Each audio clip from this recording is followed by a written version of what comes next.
Go ahead and complete the warm-up now. I sure hope this records. I tried to record first period and fell apart. So true or false on the first part, and then be careful down here at the bottom. Name the transversals. You can have more than one transversal in some of those scenarios.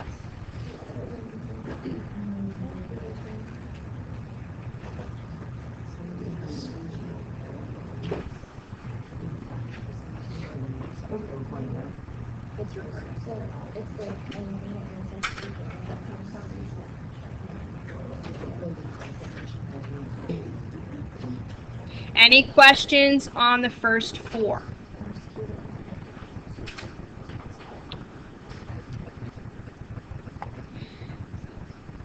The first one is just line L. L is the only transversal intersecting two other lines. Number 6 is tricky. Every single one of those can act as a transversal. Each one is intersecting two other lines. Number 7, no transversals. Intersecting at one point does not count as a transversal. All right, a quick review from yesterday. Corresponding angles in this particular picture. I'm not going to move these dots to cover because I think that's what messed up my recording earlier today. Corresponding angles are 1 and 5, 2 and 6, 3 and 7, 4 and 8. Corresponding is a postulate. I could actually just pick up or cut in half this picture and lay it over the top, and you can see that all the corresponding angles are congruent. Not so easy with the other ones. The alternate interiors, 3 and 6, 4 and 5, that's going to be a theorem we're going to have to prove. Alternate exteriors, so we have those things that are on the outside and opposite of the transversal, 1 and 8, 2 and 7.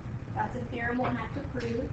Same side interior angles, 3 and 5, 4 and 6, we're going to talk about those. They're supplementary. Vertical angles is a theorem we've already proved, so we can use those in some of the proofs that we're working for. So we're going to start with the very first theorem. It says if two parallel lines are cut by a transversal, then the alternate interior angles are congruent. So you're given in this scenario that K and N are parallel, and you have this line T, that should be a T right there, and it's cutting line K and N. You have to prove that angle 1 and angle 2 are congruent. They're alternate interior angles. You can't use the idea that alternate interior angles are true yet, because that's what we're trying to prove. How would I mark up the fact that they tell me that K and N are parallel?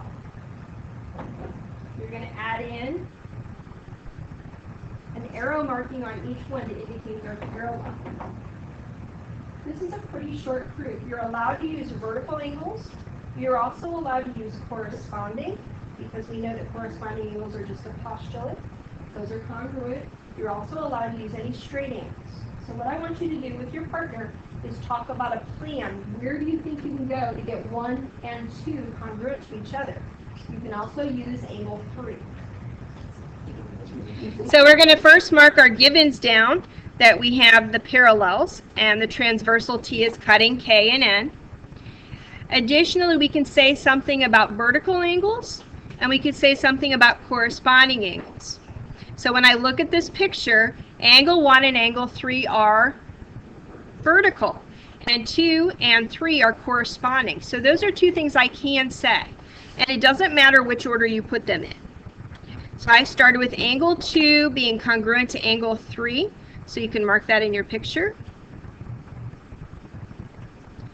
And the reason for that, now I'm going to have you write it out the long way, and then I'll show you a way to shorten it up.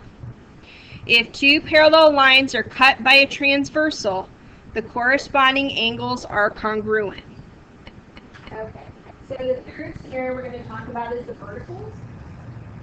So angle 1 is congruent to angle 3, and I'm going to mark it identically to the other ones that I have here. And once again, don't forget, you can interchange 2 and 3, so this says verticals.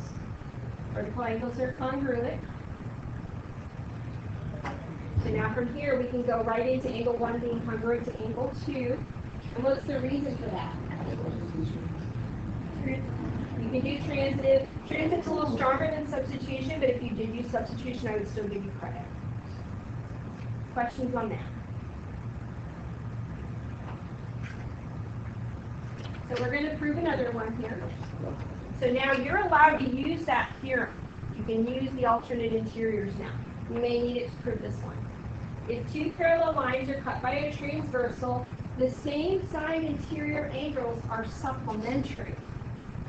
Supplementary. If you're going to prove something supplementary, what do you need to say about those two angles? What are they going to add up to? 180. So you're going to need to do some algebra in your proof. I want you to go ahead and see if you can do this proof from start to finish with your partners. So, first one's always that given. From this picture, I can see that I have a couple of things that I already know about. I know that angle 1 and 2 are alternate interiors. They're congruent. I also know that 2 and 4 make a straight angle. So I can state both of those. So I'm going to start with the straight angle. I know that 2 and 4 add up to 180. So I'll do that one first. And that's by definition of a straight angle. You can't say supplementary. They didn't say in the beginning anything about supplementary. So then I'm going to go ahead and say the measure of angle 1 equals the measure of angle 2 because I can use the theorem about alternate interior angles. So if two lines, parallel lines, are cut by a transversal, the alternate interior angles are equal. Notice I'm saying equal rather than congruent because I'm working in algebra. You can shorten that up. You can abbreviate a couple things there. From here, I can replace angle 2 with angle 1. That's going to be substitution from steps 3 to 4. So correction, that should be substitution step 3 to step 2. And now that I know that the sum of those two angles is 180, I can say they're supplementary by definition of supplementary.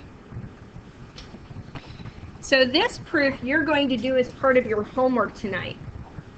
This says if a transversal is perpendicular to one of two parallel lines, then it is blank to the other. So I have this transversal R, and it's perpendicular to line S. What do you think will happen between the transversal and line T? It's going to be perpendicular as well. You're going to prove that as part of your homework as a 2-column proof. So you're skipping to number 13. The bulk of your homework has to do with figures where you have to find missing values. So I want to make sure we get some practice here. It says find the values of x, y, and z. Before you start doing the algebra though, you need to mark any of your congruent angles. Notice that you have two sets of parallels, so you could also have other things acting as transversals that you wouldn't expect. So, in the picture, if you look at C and D, the lines C and D, Y and the 40 are corresponding, so they are going to be congruent. Like that. Sorry, I made that a little bit too big. Let's move that down a little. That one. Now, another angle is congruent here. If you look at lines A and B being your parallels, with D being your transversal, this angle 2x is also equal to the 40 by alternate interiors. It's kind of hard to see because of where it's sitting. So let's go through and set up our inequalities, or our equations in this case. So y equaling 40 is the first one I would write down. The second scenario that I have is that 2x is equal to 40. So what would x have to be? 20. Now the third scenario to find z is not about a congruency. Notice that you have same side interiors. Z is the same side interior with angle y, and z is the same side interior with angle 2x. So z is supplementary to both of those. So either z plus y is 180 or z plus 2x is 180. You can go either route. So I went y plus z is 180. I already know that y is 40, so what does z have to be? So 140. 14 is a little bit tougher. With your partner, mark up what you think is congruent. You do have some congruent angles. You're also going to have a straight angle. Okay, for this particular picture, angle x and the 70 degrees are corresponding. Right here. Additionally, you have some vertical angles. These two are vertical right here. So that means that this angle here is also a 50. So I have a straight angle here. Angle X, the 50, and the angle Y are going to add up to 180. Notice I didn't say supplementary because supplementaries come in pairs. I'm just saying that those three make a straight angle. So the first one I can say is that X equals 70, but then the sum of those three angles adds up to 180. Substitute in your 70, and you'll get Y is 60. Area. Find the values of X and Y. Mark your congruent angles first if you have any. That to you for time's sake. You see that 2Y? I have a perpendicular down here. These two lines are parallel. So the theorem you're going to prove tonight is if this angle is a perpendicular at 90, so is this one here. So the 2Y will equal 90 degrees. So that means that Y is 45. Now, if I look at the 4X and the 14X, they're same side interior. What do we know about same side interior? They're supplementary. So 4X plus 14X equals 180. Combining your like terms, you get 18X equals 180, and X is 10.